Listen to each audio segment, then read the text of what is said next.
Hi everyone, it's Sue Plumb here to share another scrapbook process video with you.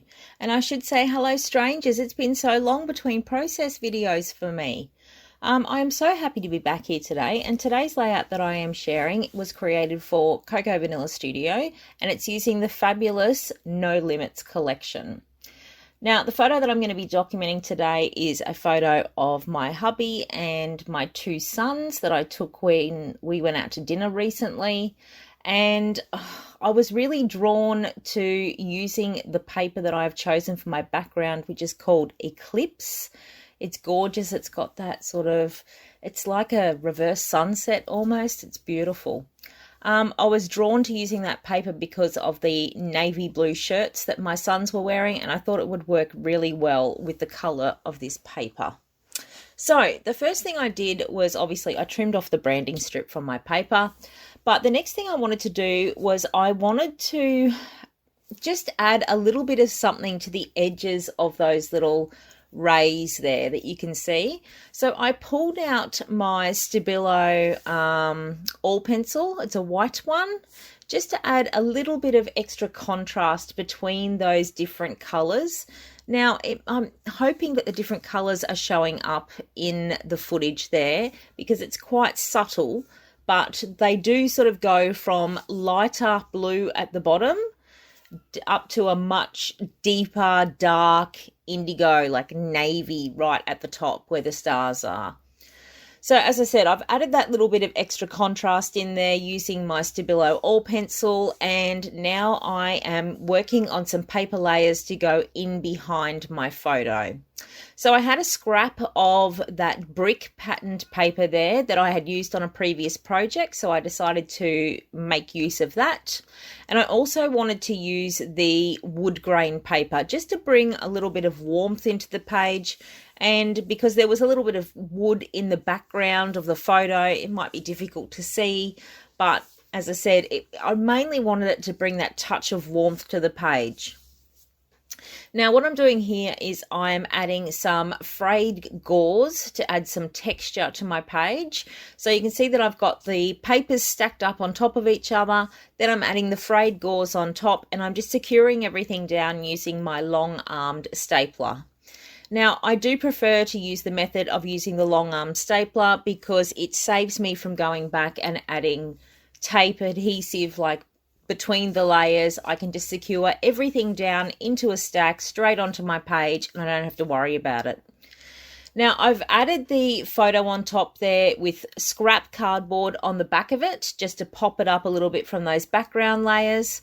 And I have also used my Helmer 450, which is my preferred adhesive, to stick over the top of that gauze, because I find a lot of my other adhesives, they just don't like to stick over the top of the gauze.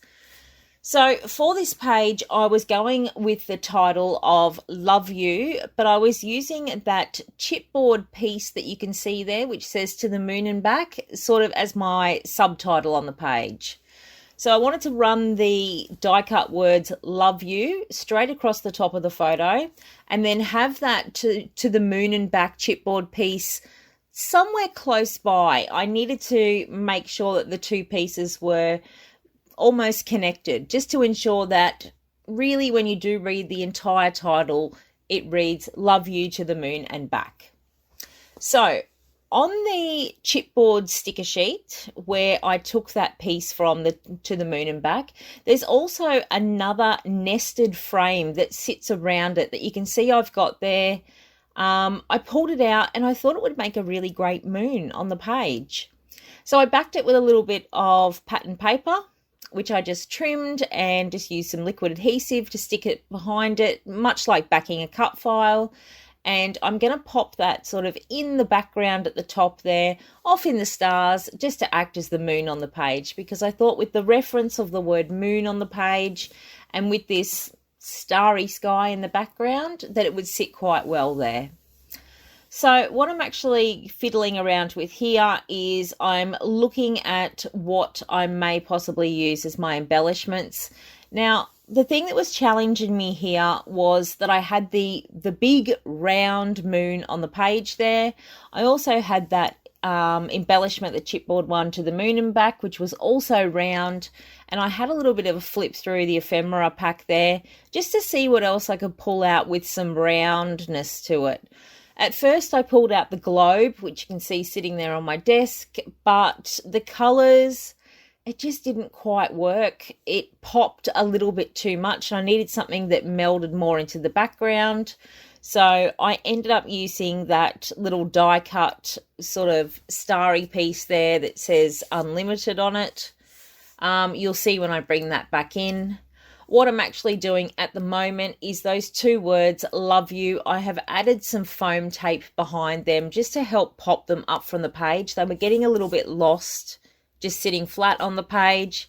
And because my other layers were raised up from the background and because I was working with a dimensional embellishment like chipboard, I just wanted to bring those words up from the background as well. So I have added my die cut titles above my photo there. I'm now working on the clusters to go around my photo. Now I was working with what I usually do, which is 3 main embellishment clusters. So you can see I've got that chipboard to the moon and back piece there in the top right hand corner. Now, although this piece was working as part of my title, it was also forming one of the clusters around my photo. I was then looking to create a cluster, a smaller cluster, just on the left-hand side of my photo, and then something along the bottom edge of my photo, so that if you drew a line between those 3 points, the focal point of the page, which is the photo, would fall between those points. Now, for argument's sake, I had to ignore the fact that I did have this large moon up on my page. But if you have a look at where those circular pieces are sitting, so you've got the moon at the top there, you've got the chipboard moon on the right there, and you've got that unlimited die cut down the bottom. That forms a secondary visual triangle. You can see it if you join those 3 circles together, that also places my photo in between those points of interest. So there you go. 2 visual triangles going on there.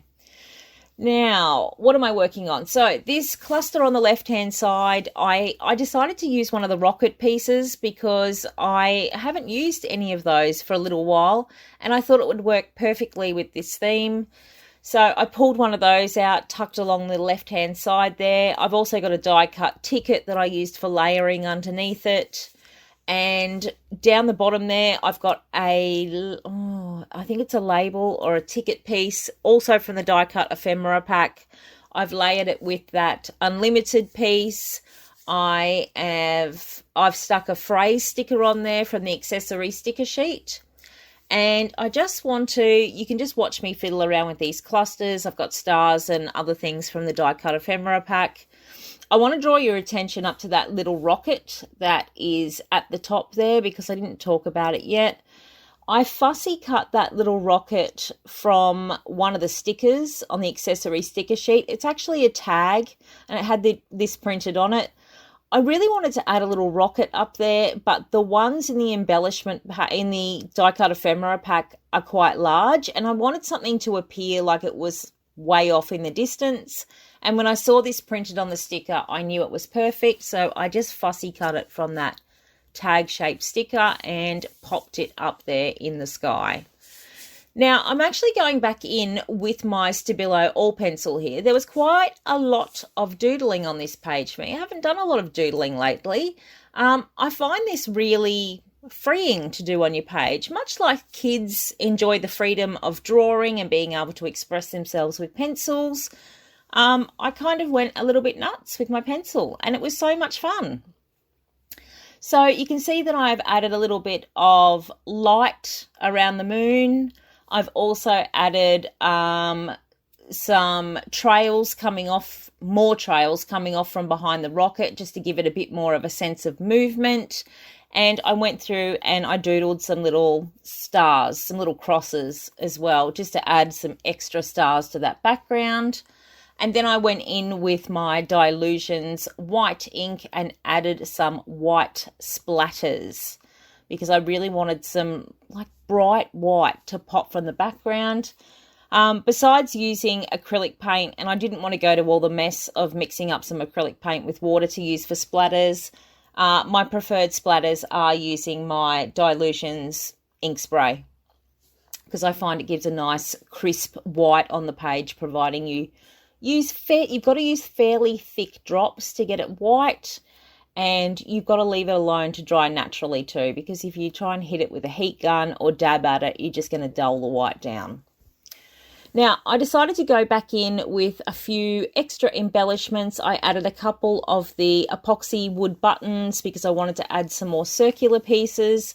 And then I went in with the puffy sticker pack and I added some stars and some little planets and things just to add extra interest around the page. And that was it. That was everything on this page. Thank you so much for watching today. It was good to be back with all of you. If you have enjoyed this video, please give me a thumbs up. Leave me a comment, a question, whatever. I love your feedback. Thank you so much for watching, and I will see you next time. Bye.